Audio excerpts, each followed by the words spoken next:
Day one-ish. What is up, ladies and gentlemen, boys and girls? Welcome back to another video at Axe Entertainment. In today's video, I'm going to be ranking and reviewing SummerSlam 2025. If you've never seen a video like this, of course, I take the PLE that we're talking about, and this time it is SummerSlam.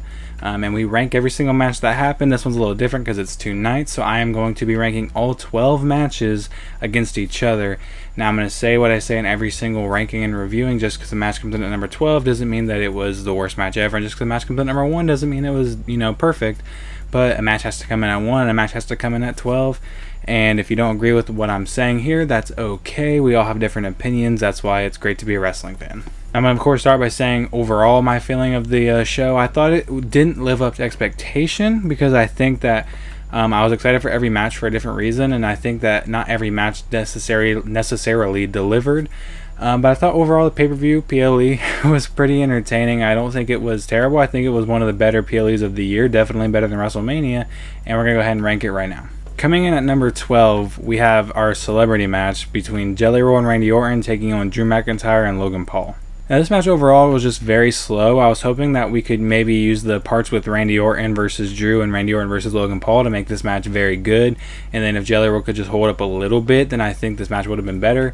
But I think Jelly Roll overall just had a little bit of trouble to keeping up at all. I thought that he was going to be good because he was being trained by, getting tips from The Undertaker, Jacob Fatu, Kevin Owens, people like that. So I thought that we were going to have a really good Jelly Roll showing in this match. And I think he did okay. I think he took the probably one of the best bumps of the night with the announce table splash. But I don't think that besides that, really he did nothing amazing. He hit the regular choke slam, but nothing over the top. He didn't do any cool moves. He didn't do anything that would make me look at him and go, oh, he's one of the best. I think that he was just okay. And then talking about the announce table was really the only spot of this match where I looked at it and I was like, oh, that was pretty cool. And that was when, of course, Jelly Roll got splashed on the announce table by Logan Paul, breaking the announce table. Jelly Roll, of course, would come back up for a hot tag, but during that time where Jelly Roll was out, it was just Randy getting beat down by Drew and Logan, so there was nothing interesting happening there. And then Jelly comes back in and ends up eating the pin right there, which this puts me at 0-1. So I did think that Jelly and Randy are going to get the match won, and a lot of places are saying that they were supposed to win, but they just got changed last second. I think that's okay. I think it's okay not letting a celebrity beat 2 guys like Drew McIntyre and like a Logan Paul. I think right here would have been okay though, because Randy Orton being Randy Orton could have definitely got us looking past that because Randy Orton's on your team. But overall, I think this match had the right winner. I did not pick them to win, but I thought this match was just definitely the worst of either night. Coming in at number 11, we have AJ Styles versus Dominic Mysterio for Dominic Mysterio's Intercontinental Championship. Now, this match I was excited for, thinking it was going to be maybe Dominic's best match yet, but I definitely don't think it was. I don't think it was terrible. I think it had decent pacing. We, of course, had the start, Eddie Guerrero's car coming out with AJ Styles in it, and, of course, dressed up like Eddie Guerrero. And I think it was really weird, first of all, seeing AJ in wrist tape, because it's just forever he's been wearing gloves, so it's just really weird seeing him in wrist tape. But of course, then we got into the actual match itself, and it was just a lot of just the regular stuff, regular moves. The coolest moment, I think, from this whole match would be the frog splash countered into the calf crusher by AJ Styles. I think that move was very good. And then we had some callbacks to Eddie, both from AJ, of course, who already came out with Eddie's car and his gear, putting the chair on his head and then laying down. The ref didn't call for the bell, which honestly didn't make that much sense to me in the first place, because if the ref had called for the bell because Dominic hit AJ with a chair, then AJ would still lose the championship. So I didn't understand that in the first place. Why would AJ be trying to get disqualified or trying to get Dom disqualified? Because then he would lose the championship. But then, of course, we went to the final sequence, which was the callback to the Kurt Angle, Eddie Guerrero, ankle lock, getting out of it. Dom slipped out of AJ's submission, got his boot taken with him, and then he hit AJ with the boot. I never understood why that was supposed to hurt more than getting hit with the boot when there's a foot inside of it. I feel like that hurts worse than just getting hit with the boot. But Dominic beats AJ, which puts me at 0-2 to start the show. Start the video, I guess. But I just didn't see Dom retaining here. I just thought this was for sure going to be AJ, but I guess giving Dom a relatively clean win over AJ. Maybe that's good booking, maybe it's not. I don't know. I didn't like it because I think that there should have been more shenanigans if we were going to let Dominic beat one of the best wrestlers of all time. But I thought this match was just lackluster and could have been better. Coming in at number 10, we have Karrion Kross versus Sami Zayn. Now, this was a match that I thought, once again, was going to be very good, but it just felt a little bit lackluster. Like, it felt like it didn't have everything that I wanted to have. It didn't feel any different than their first two matches, and that's when you can watch a three-peat and every single match has something new, something different, that's when you know a three-peat is really good. But when all three of their matches kind of the same thing, their first match, second match, and third match were all pretty much the same thing, and this one was just, like I said, decent back and forth. But I think the ending was just, I didn't like the ending, how Scarlett was trying to give him the lead pipe and he's like, I'm not going to use the pipe, and then he throws the pipe and then just wins anyways right after that. So I think maybe if we were going to use the Sami not using the lead pipe storyline, I think we should have given Kross the win, which is what I predicted was going to happen. So I'm 0-3 so far. But I couldn't see Sami Zayn winning this match. I know Sami's got this whole World Heavyweight Championship picture that he's trying to get into, so he really needed a win like this. But I think Karrion Kross needed this win more personally, because I think Sami can rebound easily, while this really hurts Kross's momentum, if they even care, which I honestly don't think they do. But Karrion Kross got to wrestle at SummerSlam, so we should be happy, right? I just think that he should have won, especially with the whole lead pipe thing instead of Sami. Coming in at number 9, we have the Women's Tag Team Championship match between Alexa Bliss and Charlotte Flair, taking on the Judgment Day's Raquel Rodriguez and Roxanne Perez. Now, this match was actually pretty good. I think right here and on is where they're all pretty good or better. And I think that this match definitely delivered. I think it was pretty good. It was kind of like their Evolution match, just minus the other teams.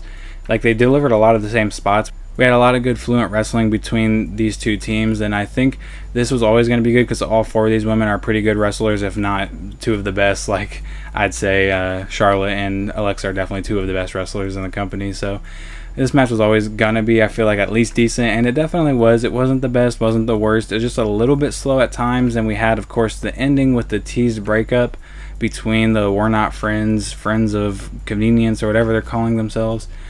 We had the tease breakup when Alexa hit Charlotte. Charlotte helped Alexa later on, and that's how they ended up winning the championship. So I thought this was going to happen at Evolution, so I predicted them at Evolution, and I was wrong. And then this time I predicted them again, so that moves me to 1-3. But overall, I thought this match, like I said, wasn't the best, wasn't the worst. I think it was like kind of middle area, so it's coming in at number 9. Never in a million years would I have told you that this match was not going to be in the top 5. I thought for sure this match was going to be in the top 5, but coming at number 8, we have Naomi versus Rhea versus Io. Now, this match just felt, I don't know, I don't even know how to describe it. It's not what I wanted, and it's probably not what a lot of people wanted. I really wanted a fast-paced triple threat, like almost Bayley, Becky, and Lyra-like in this match, but it had the stigmas. The stigmas I always talk about, where it's one person outside or it's the faces teaming up against the heel.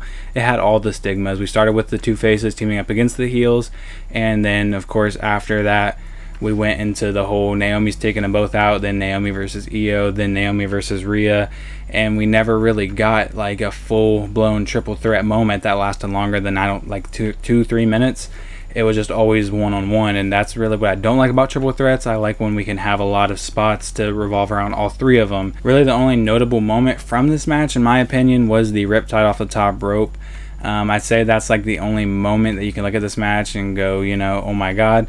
It definitely, I don't want to sit here and rag on it like it was the worst match ever. It wasn't the worst match ever. It was definitely still pretty good, but I'm talking a little bit more down on it because I thought it was going to be one of the best of the weekend, and it just wasn't that. Maybe it was to you guys, but to me it definitely was not one of the best of the weekend. I think it was a lot slower than I would have liked, a lot more Naomi in control than I think should have been, and then we of course end with Naomi rolling up Rhea for the win, which I thought this was going to happen exactly how I said it was going to happen, so I'm at 2-3 now in my predictions. I wish this match would have been better. I think Naomi winning definitely didn't hurt it because I thought that was what was going to happen anyways. I just think this match should have been better. Coming in at number 7, we have Jacob Fatu versus Solo Sikoa for the U.S. title inside of a steel cage. Now, this match definitely just felt like a regular steel cage match. This feels like the matches that you'd get back in like 2017 where they'd just be like, we're going to have a steel cage match for the sake of having a steel cage match in the main event. and like of Raw or something. That's kind of what this match felt like for the most part. There wasn't any like crazy spots. They were using the cage like you'd expect. No like unique usage of the cage or anything like that. There was a handcuff moment where Jacob Fatu broke out of handcuffs. That was pretty sick, I'm not gonna lie.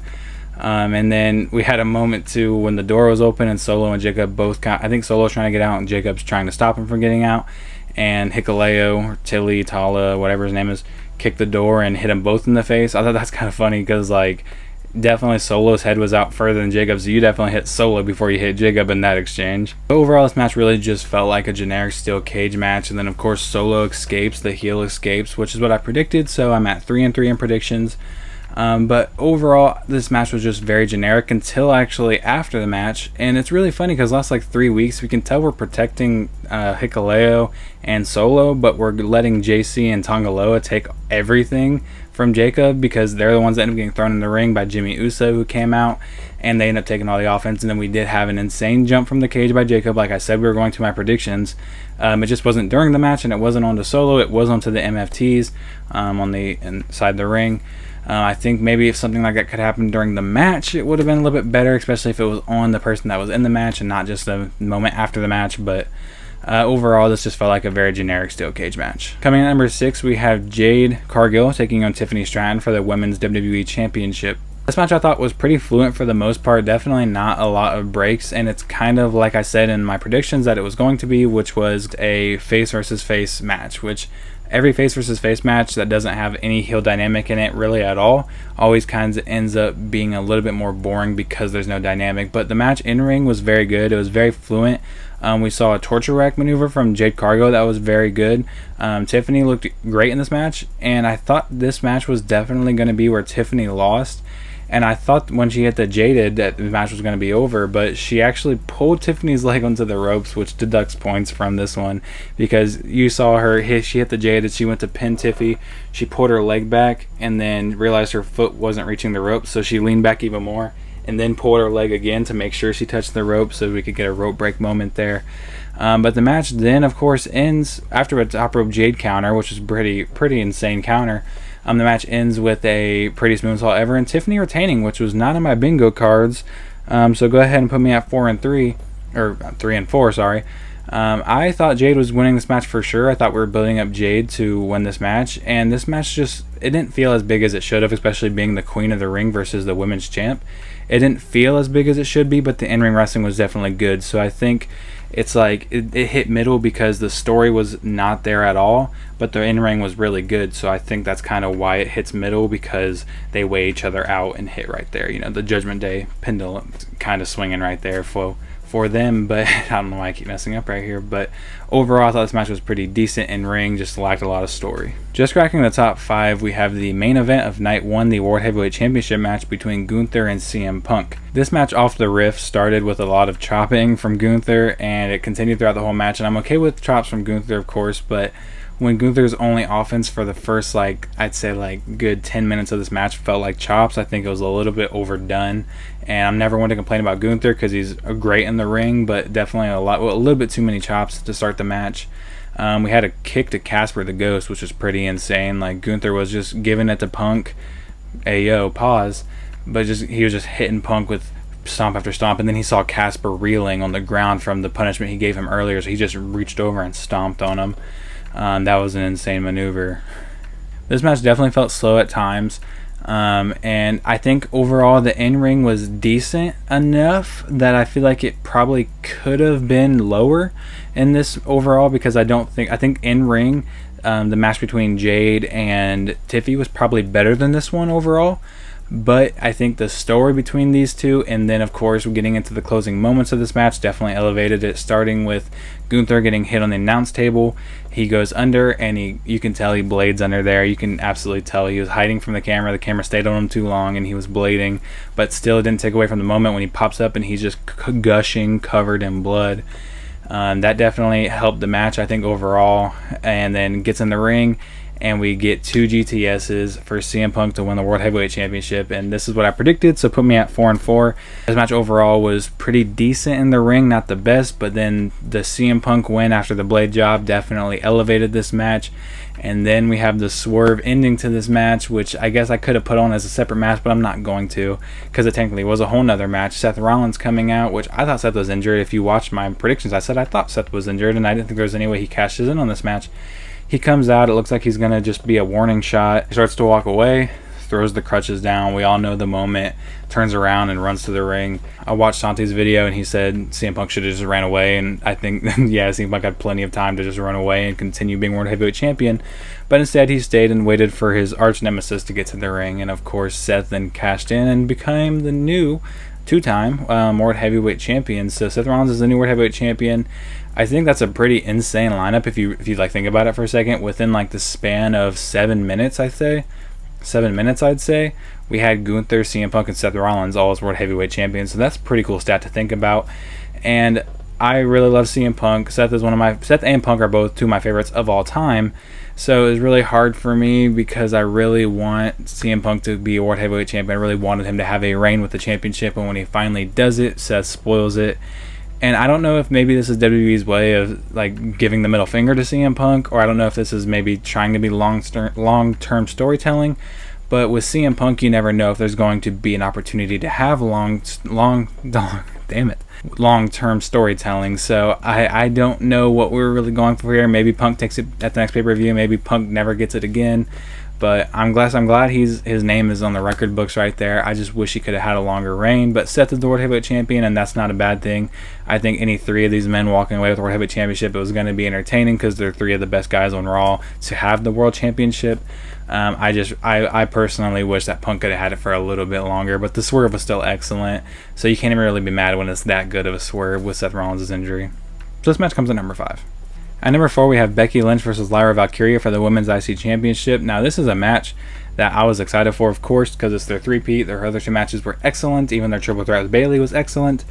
And then it comes to this match, and it started off terrible. This match just started off bad. Like, there was, like, bad fighting at the beginning and bad bumps from, like, Lyra just fell over at one point. And there's just a lot of, like weird things to start the match, but as the match got deeper and deeper, we started to get the spots that we were expecting from a no-holds-barred match, and it definitely delivered on the spots. We saw kendo sticks, we saw wrenches, we saw chains, we saw fire extinguishers, we saw a drop toe hold onto the chair, we saw a lot of crazy moves with all those just interweaved. We saw a toolbox, a lot of crazy things just hitting each other with, and I don't know if this match necessarily needed the stipulation to be good, but this definitely was a good match because of the stipulation, because they had so much things that they could play with.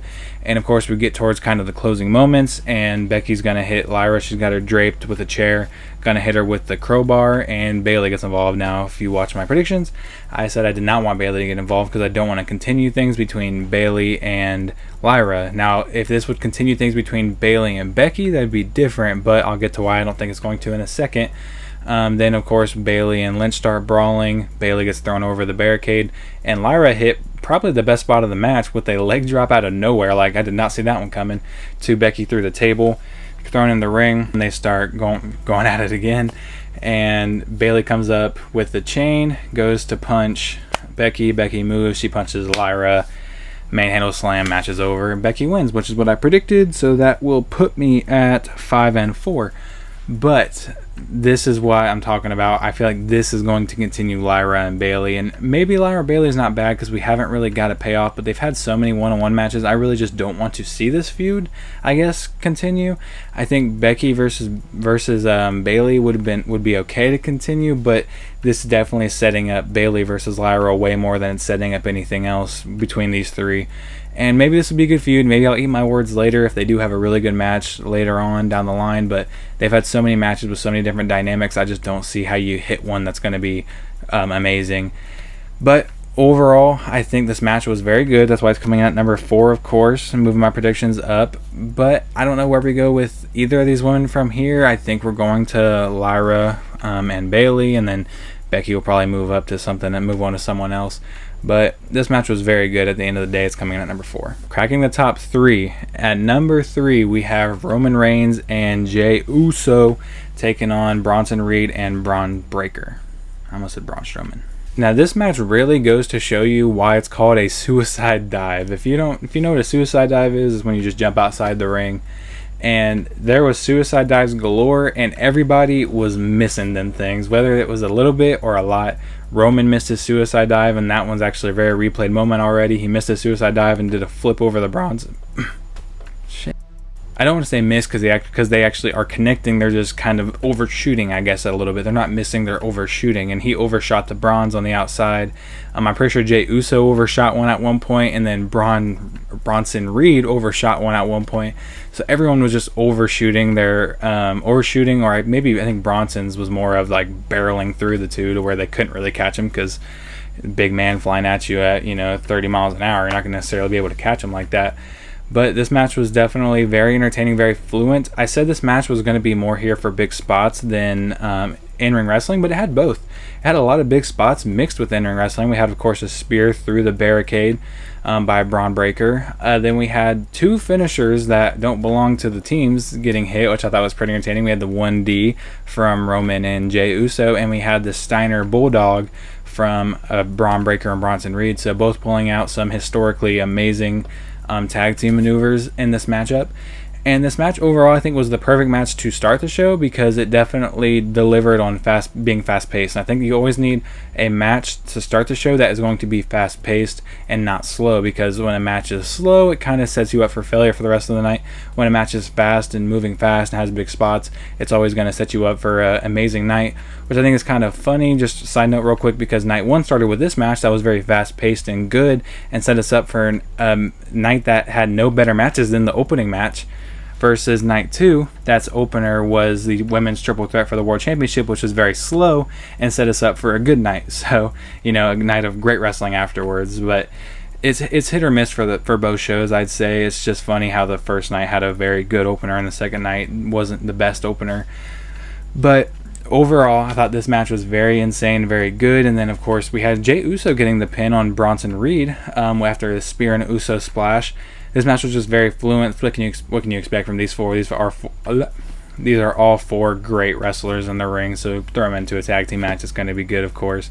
So this is great, and it was a great way to start night 1, and it was definitely the best match of night 1.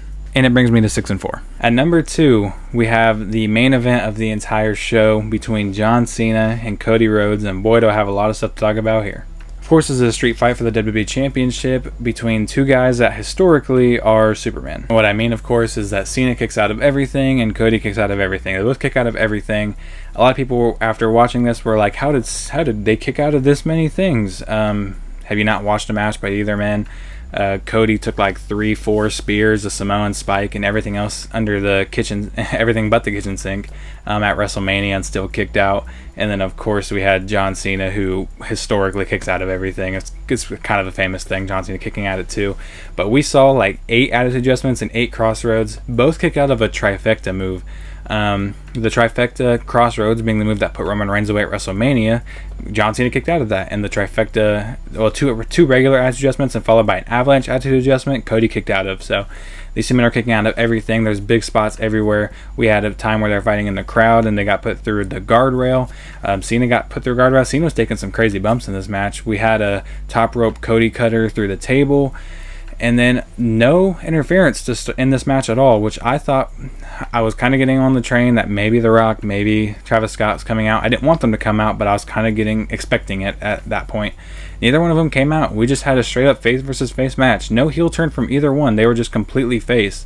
I kind of skipped past the entrances and went right into the match, but the entrances were good too. We had a Dusty Rhodes entrance for Cody, and then of course we had the John Cena entrance that ended up having his Titantron back, and he came out with the running and all that good stuff. We saw a code red on the outside from John Cena to Cody Rhodes, which is a move I haven't seen Cena do in quite a while. I was really hoping for a Hurricane Rana in this match, which he didn't hit one.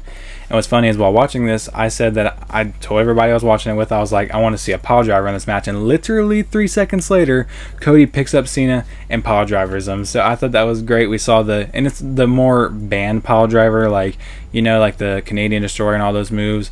There's variations of the pile driver, but they're more safe. That one is the one that's like, no, you're not allowed to do that one at all. And Cody just picked up Cena and did it.